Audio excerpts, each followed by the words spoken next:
everyone. Welcome to the She's a 10 times 5 show. I'm Lori, and my friends Lisa, Michelle, Randy, and Marcia are mixing it up and joining me to do what girlfriends do best, chat from the heart. Whether it's celebrity stories or serious topics, we're talking about it and coming in hot.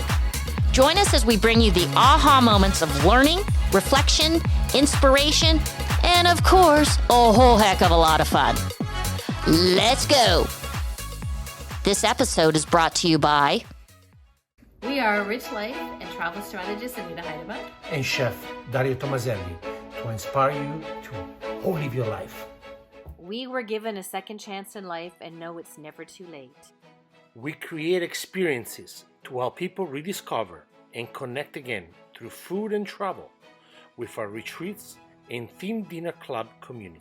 It all starts with a Mediterranean bundle travel-themed dinner party package for Italy, Spain, and France. Learn more and take advantage of our 35% off special today for some fun with friends again and like-minded community around the world. So come and join us so you can live your life on this Mediterranean journey that we will change your life for health, happiness with others, and inspired living. So now back to your podcast. Enjoy. Okay, everyone, welcome to She's a 10 Soup to Nuts Quad. We got all the homies here today. We got a world traveler, Lisa, back, although she's going to be traveling again to see Taylor Swift. We love it. We're living vicariously through you, Lisa. You know that. Thank you. It's what being a free bird is all about. Yes, it is. And we've got Michelle, our Tampa girl. And of course, we've got hard yes, hard no, Randy Crawford. Let's go, gals. Let's go. Okay. So I thought it would be really great for book club. I read Daisy Jones and the Six, and then Reese Witherspoon, who executive produced it for Amazon Prime, released a limited series on the book. And I thought it was really fascinating, and it's apparently loosely based on Stevie Nicks. Lisa, I know you've been reading it. Yeah. What's your thoughts? Well, I did, I have to Google stuff. And I did Google it, and it's pretty much basically inspired by, there's no fact or anything, but I mean, you can see some similarities in some of the songs. Like she writes a song and it's very similar concept to Rhiannon, and just about that elusive girl that you can never capture.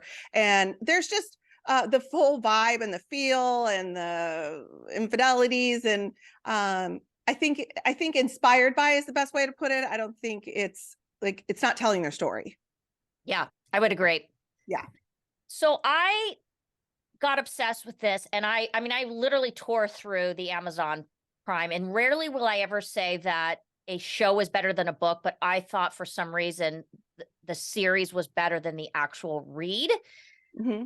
And they did it kind of where they told the story and then they did it in interview format. So you could kind of talking in the future with the band members.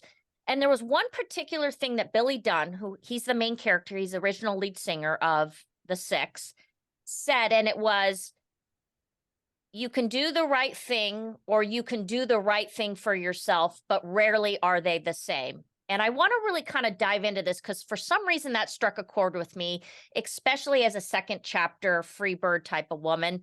Randy, I'm going to start with you because we had a little side discussion on this. What's your thoughts about that? I'm just laughing because I haven't read the book. I haven't watched the show. I did wear my Stevie Nicks shirt because I heard there was a Stevie Nicks vibe. So let's go. And I watch so much stuff at night, so I feel a little out of that loop. But I think that's when you sent that to us, Lori, that is such an incredibly subjective quote that there's so many different ways you can go with it. And if I have to be honest with you, I feel strongly about our society dictating to us what the right thing is. I think with no hesitation, our society is saying money, wealth, fame, and beauty are what's important. And then it is all reinforced on social media. And I just don't think that that's right on about 100 different levels. And so when that's just constantly being shoved in our face, that quote applies to us as individuals, and it applies to us as we parent our families. And since we're all moms on this call, my brain just constantly goes to, I can't help it. I don't think about how it applies to me. I think about how it applies to the decisions that we make with our kids and about our kids, whether it's where they want to go to college. Are they going to the top colleges? Are they going to the college that they want to go to? Are they an incredible athlete? Are they able to go to a college and play sport but don't choose to? And then everyone in your circle is kind of annoyed with you because the right thing to do, how could you not take an Ivy League offer? Well, guess what? Maybe my values are, and I'm not talking about me, I'm talking about, this is hypothetical and a lot of friends of mine, maybe their values are that they want to be able to go to all their kids' games and watch them and not fly to the East Coast. And that's more important than saying, I have an Ivy League education. So I could talk about this forever, but to me, it's just society dictating that you have to do the best, and the best is money and fame and power and beauty and the best schools. And that's just not always the best for us. And stay in your own damn lane. If I don't ask you, don't answer the question. Okay. Michelle. Okay. I did not read the book. I watched the show because you told me to. You had mentioned it to me, and I was like, "Oh, I can watch that." And I'm laughing because I don't know how many episodes in, but it clicked with me. I'm like, "Oh, what if this is loosely based on Stevie Nicks?" So I Googled it, like we all do, right? Because that's where we get all our information. And I saw that it was. So I'm going with inspired as well because I get that it's different, but it was loosely based, right? Mm-hmm. I think when it comes to the right for you, we lead, especially as women, it's head versus heart. So, typically women make decisions based on emotion and then they justify it with logic. And so we are just very emotional creatures. And if we can, I think it comes down to really that honesty, being honest with ourselves, whether it is like Randy said, if it's about our children, about ourselves, our spouses, or, whatever it's going on in our life. And people tend to avoid honesty, having those honest conversations with themselves, because it is like, it's just the way we're kind of wound. So I think the more we can get real, get honest, and really ask ourselves questions like, what is right for me? What do I want out of this? Whatever it might be, then it'll help us make decisions, as opposed to just always emotional based. Yeah. Lisa, you and I have talked about this because we became free birds at like the exact same time, almost. Well, you're a couple months ahead. And talking about doing the things that now make us happy. And sometimes I think we get in a rut with regards to not being martyrs, but routine and servicing others and continuing down that path. Mm-hmm. And how we were going to go enjoy dinners now and stop making apologies for spending money on ourselves and really kind of investing in our passions. Kind of take it from there, because I think you're doing exactly that, right? I'm trying. It's hard. I struggle, that question, what's best for others versus what's best for me. I struggle with that personally, because if it's somebody I care about, I'm a pleaser. And by nature, I don't want to disappoint. And I'll tell someone off all day long if I'm defending myself or defending others or that kind of situation. But when it comes to making a decision, I shouldn't say tell someone off. Well, I will. But I mean, I'm not intimidated to make a choice, I guess, or take a stand. But when it comes to when I know I'm making a decision that's going to work for me and not for someone I care about, or I perceive that they might think it's that way, I really struggle. And that is a personal thing. I think a lot of women do if they're pleasers. They don't want to disappoint. They don't want, and I tend to put my feelings second. And that's something I'm working on. I'm trying to get better at realizing that choosing me does not mean that I am not choosing the other person or putting them down or disappointing them. I have to get that in my head. And so I I don't know if that answered your question, but that's really about the quote. And as far Right. as doing things, if someone doesn't agree with what I'm doing, I just say, I get it. It's not for everybody, but it works for me. And I feel like that's a mantra that if someone doesn't, if they respond negatively to that, they're either not your friend or they're an asshole. Because how do you respond negatively when someone says, I hear you, I get you, but it Mhm. just doesn't work for me? That's in itself disarming. So that's what I try to do when someone questions the choices that I'm making. Yeah. So I'm going to take it a little step further here. Because I do think I personally struggle with wanting to do the right things. And sometimes the right things really aren't right for me. And that Mhm. could be a relationship, it could be a situation or where I spend my time. Well, the right thing to do is show up for this, pickleball party, even though I'm exhausted and I Yeah. don't want to do it. Or the right thing. Randy, what do you think about that? Because I do think that women, we continuously get in that mode of doing the right things, but it's oftentimes not, especially as we get older, not the right thing for us.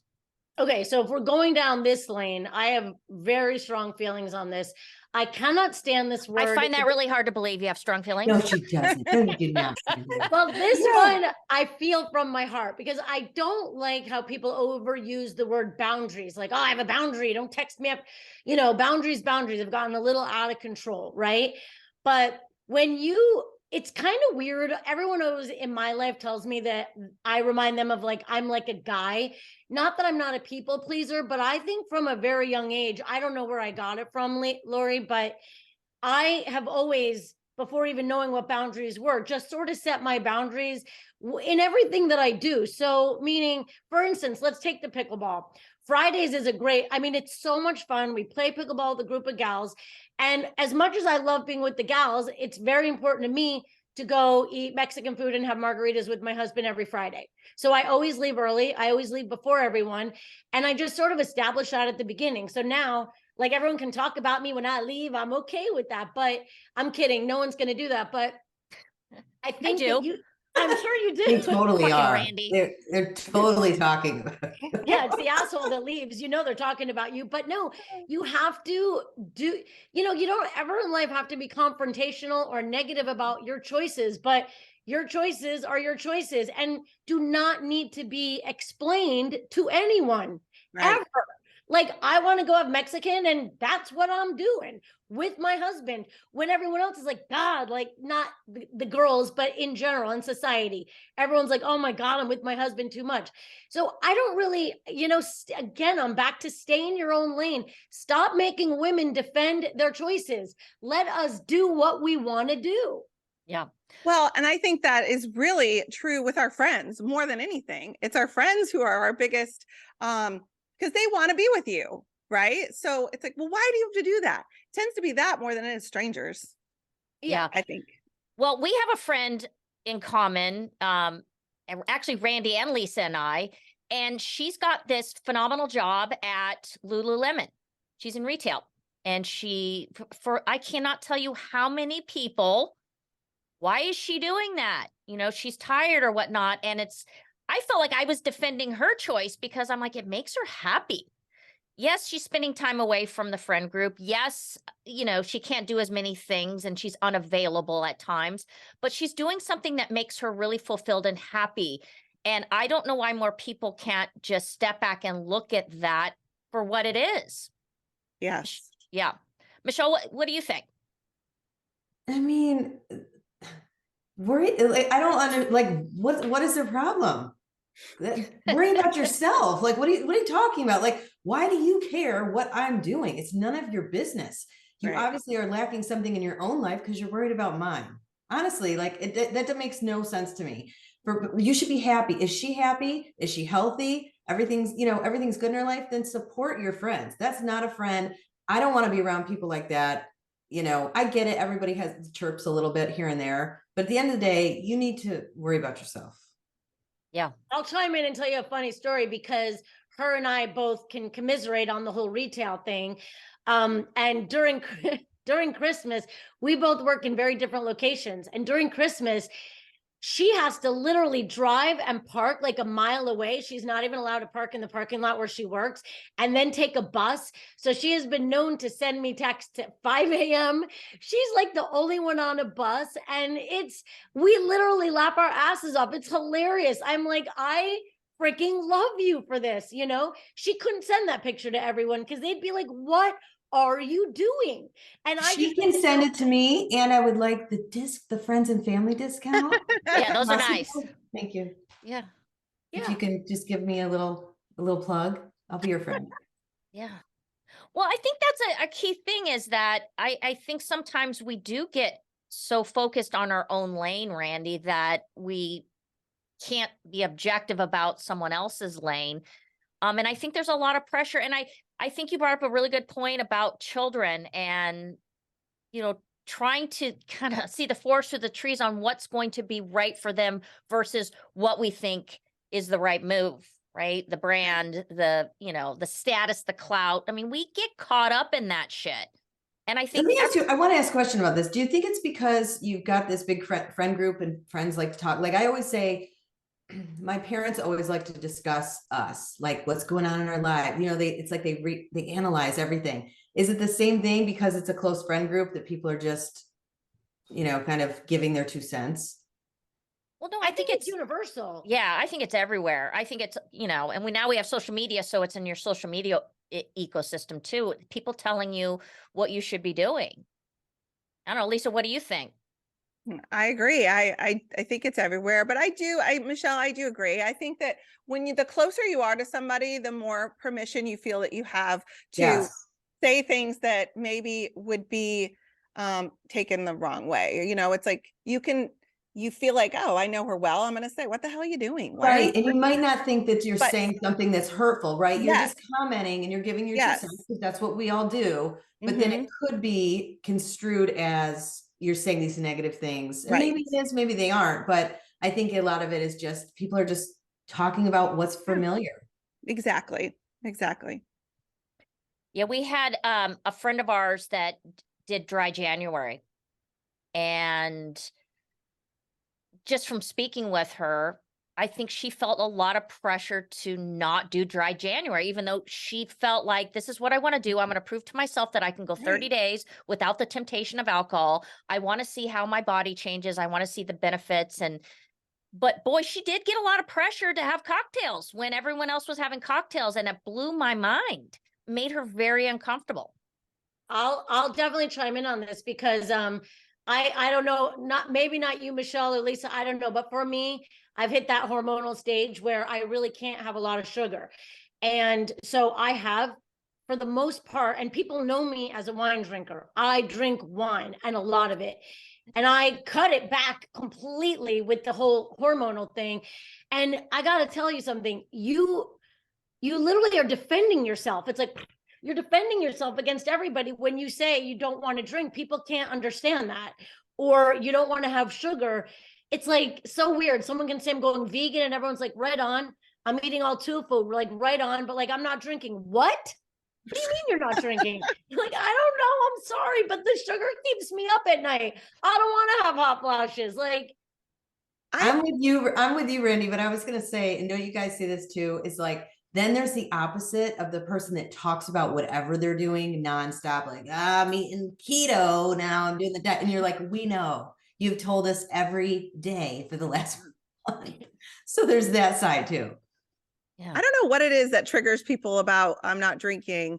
It's like they take it personally because then all of a sudden they feel bad about themselves. I don't know why we internalize that and assume that if we are and someone else isn't, it's bad. I don't know why that is. It's a phenomenon, but it's universal. I don't know anyone who hasn't experienced that at some point, even if it's just that night. I'm not drinking tonight. Why not? Well, yes. What do you mean? It's weird. I don't understand it. Yeah. And the other thing is, I mean, I think you can apply that to diet. It's like if you decide to do an alternative diet, I don't know how you could do that, but I do think societally the drinking thing is it is a thing where let's let's meet for drinks. Hey, what are you doing? Let's grab a cocktail or happy hour. Yeah, happy hour. So I do think we do have that pressure And I don't know.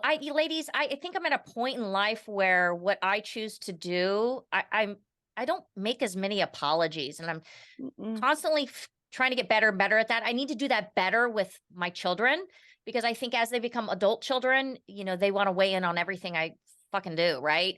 And so I'm trying to, basically own my own stuff and let them own theirs.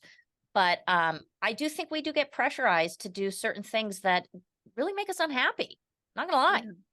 Oh, what Lisa said, actually, that makes a lot of sense. Maybe when you make a choice that triggers somebody else to maybe feel bad about what they're doing, or maybe they don't even feel bad. Maybe it just makes them think about it like, oh, I never even thought about not having, wine dry January, or I never thought about XYZ. But for some reason, everybody is the court of public opinion today.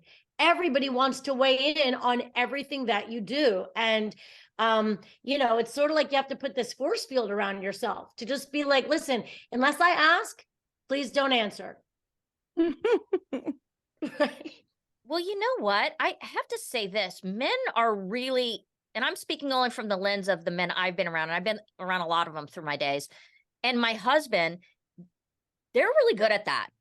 I think they're Oh. so much better navigating, and I don't want to go so far as say they're black and white about certain things, but they're like, yeah, I don't give a shit kind of attitude is really something that us ladies need to learn to do, better at. Yeah.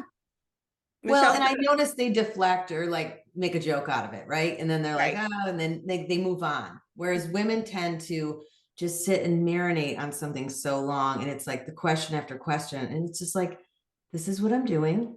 Thank you. Like, and then, so you have to be the one to really kind of turn that conversation around, because women will just be like, so why? So what's going on? Well, is everything okay? Is something happening? Yeah. It's who we are. Okay, I'm going to do one final thing, and I'm going to start with Miss Lisa. Okay.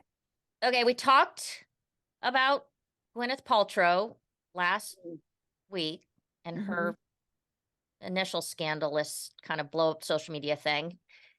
Now she's being tried in court. I don't want to talk about the court case, but I want to talk about the situation, which is why we're so fascinated about it and why this is even happening. So I'm going to start with you. I have my own thoughts on it, but her ski accident, go for it. Well, I mean, I don't know. It happened, and it's just a matter of whose story you believe. But I mean, I think bottom line, how it's going to resolve itself is going to come down to likability. Gwyneth Paltrow has a likability issue. You either like her or you don't. She's very polarizing. She's not somebody that people tend to have warm and fuzzy feelings about most of the time. And if that translates to the jury, I think she's in trouble. But I do think that this guy seems a little wacky. I don't know. I haven't followed this one so closely, but it seems like he's got some stuff that's going to discredit him too. So I don't know. This is a weird one. I feel like it's a money grab. And I think that it's amazing that it's taken this long to get resolved. Yeah. Okay, Randy, you and I have talked about this. Lay it on me. Well, I'm just going to say this. When you hear all these people talking about it on TikTok and they're like, well, she's not relatable. Can we just talk about the fact she is not relatable, people? It's Gwyneth freaking Paltrow with a famous mom and a famous dad and a famous upbringing, and she's a celebrity. So we're not going to relate to her. Yeah, period. And I think the guy's a whack job. And I think we're fascinated because she actually went to court over this, because she's like, listen, you ran into me. I 100% believe he did. A doctor came on and said he had like brain issues before, this accident ever even happened. But what's important is just the fascination is that she's actually going to court. But when people talk about whether or not we like her or not, this isn't about do we like Gwyneth Paltrow. This is about what the hell are you doing? You're on a ski mountain. There's something on the back of a pass that says ski at your own risk. Any skier knows that. So this whole thing is just gross. Yeah. Michelle? I'm just here for the memes. That's it. Yeah. I find this really disheartening. This is my take on it. And because I, kind of popped my head into the Paltrow arena and court case. And I just feel like we become such a society of lawsuit, money grab, et cetera. And that's what I feel kind of at the end of the day. This is about money and how much are you going to give me? Started with 3-ish million, and now they're down to 300 grand something ish. And I just feel like one of the things that we're so afraid of now to do is to act responsibly because we're afraid of getting sued by everybody. And I kind of feel bad for Gwyneth on this one because I think that he's using her clout and celebrity to get a platform to try to get money. Anyone want to add to that? Yeah, that's what it, I mean, that's just from the clips I've seen. That's what it appears to be. And it's, I mean, between that and the cancel culture, I mean, the whole thing is just, we live in crazy times. Mm-hmm. And by the way, she's got a lot of money. I'm surprised that's the best her money could buy in a lawyer. What clips I've seen, her lawyer is not doing her any favors. Right? I know. I was like, wait, that's her lawyer? Like, yes, he's terrible. Oh, it's good comedy though, guys. It's the memes. I'm telling you, like the half-day skiing thing that she said, like, and the glasses, and it's like, so this elite, it's, so Randy's dead on. It's like, of course we wouldn't relate. I mean, why would we? Okay. Final thing I'm going to throw in there because you guys led me down this. So I had dinner the other night and it was Sunday night, and I look over and Russell Wilson and Sierra's at our table. They snuck through the back door. They had 2 bodyguards. Of course, I'm peeking at them every 5 seconds because they're just gorgeous people. And it got me kind of thinking, to add on to some of what we said about what's important, the beauty, the money, and I totally agree with you, the things that we think are parameters or metrics of success are those kind of things. What car do you drive? What zip code do you live in? What brand are you wearing? Well, the list goes on and on. I think fame is in there too. I think we have such an obsession with fame. And Lisa, you and I have read the Matthew Perry book. One of the things he said was, God, just make me famous and everything will be okay. And I sat and I looked at Russell and Sierra and I thought, well, that's kind of cool. They're going to get a lot of good, added attention at their table. But they're sitting there. They got 2 big bodyguards. I don't think it's all what it's cracked up to be. What are your thoughts, Lise? No, I mean, anybody that's uber famous will tell you it's not. I mean, they lose all sense of privacy, normalcy. They cannot be a normal person and walk down the street or go to a movie or do anything normal. And I think we always want what we can't have. And sometimes when you get it, it's not what it's cracked up to be. Yeah. Randy, what do you think? I'm just a hard no. Michelle? Yeah, I mean, still want to be famous? I think, you're losing your privacy. And what is that worth to you? Every time you step outside, someone's, just like that, you were saying you were watching them. Imagine somebody just watching you eat and you're trying to read their lips and see what they're saying. Like, it's crazy. And then you have to have bodyguards with you. Like, I personally, I wouldn't want that. And do they really, you know what? Do they really need bodyguards? I'm sorry. Not in Del Mar, but come on. Yeah. Lori, do you remember when you did do you remember when you made the video on TikTok, right? When we made the video and you went viral, and I'm being very honest right now, there was the first night that we sort of saw the ramifications and how many people were liking it and how many people were commenting and calling you a Karen. Like, I couldn't sleep that night. I was waking up in cold sweats. I was so afraid because you're so vulnerable. You're like, oh my God. Yeah. Were you not afraid a little bit just at the vulnerability because people were thinking stuff about you that wasn't even true? Amen to that. Yeah. I mean, again, we've talked about this. It was a well-intended mission to recognize a really phenomenal cookie company. Hindsight, rearview mirror is always great, right? Don't we wish we could go back and, push the pause button and redo? It didn't go over well with some people, but if you know me, you know that's exactly kind of who I am as a person. But yes, it was a little alarming. It was alarming enough that I reached out to my kids and I'm like, holy shit, you guys, because I'm not even a TikToker. Like, what is going on? Yeah. You're vulnerable when you're famous. I'm just saying, people, Well, it's I'm a not crazy famous. world. Well, Lori's I'm saying it's a famous. crazy world. The video got famous. I know Lisa was not a fan of the video either. And so she should have warned me. I didn't see it Lisa's until you fault. already threw it out there. You didn't give me a chance to give you you might want to rethink that. Yeah, I know. Poor Natasha. All right. Any other last minute thoughts on anything? Any nuts? Any soup? Lace? Oh, I'm just really wrapped up in the Vanderpump Rules drama. I don't know. Call me crazy. I'm a little bit of a reality TV geek. And so I'm wrapped up in that, but that's kind of below our age bracket, but I can't help it. Yeah. And I'm figuring out what I'm wearing to Taylor Swift and, all that jazz.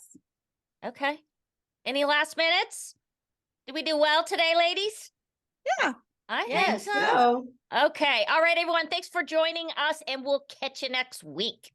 Follow us on Instagram at She's a 10 times 5. You can click on the link in our bio to listen to all of our previous episodes, as well as check out our live video interviews over our YouTube channel. You can also find us on Apple, Spotify, iHeart, pretty much wherever else you decide to listen to your favorite podcast. Don't forget to hit subscribe.